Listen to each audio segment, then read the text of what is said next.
શાંતિ. નાળીઓનો ડોડો લઈ અને કુંવર જ્યારે પહેણવા આવે ઘોડી ચડીને એ વખતે હાહુ પૂંખડીઓને 7 વસ્તુ આવે. અત્યારે આજના લોકોને તો ખબર નહીં, ડોકોનો બનાવીને પૂંખી લેશે, પણ અસલ વખતમાં શું લાવે?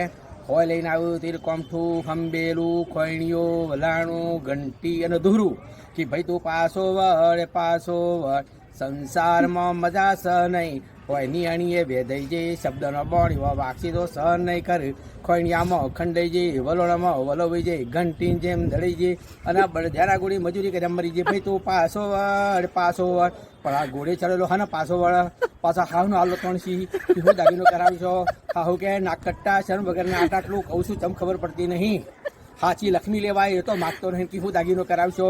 પછી હાહુ કે આ જો તારા સંસારમાં પડવું હોય તો હાથ ઠીકરીઓ મેળસી એ હાથ ઠીકરીઓ એટલે હાથ વચન ઠીકરીઓ ફોડશે તો દાદર મારશે કે દાદર મારશે નહીં. એમ હાથ વચનનું પાલન કરવું હોય તો સંસારમાં પડ.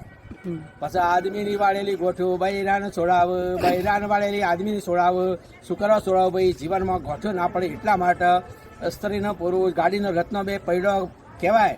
એક પૈડું ઘોસમાં પડે, બીજું ઊભું રહે. કૂતરો બલાડનો રાગ કાશી ના જાય. કૂતરું તણે ગોમ હમું, શિયાળ તણે શેમ હું મેળ ના પડે.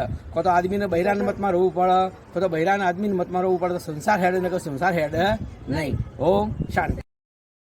Download ShareChat.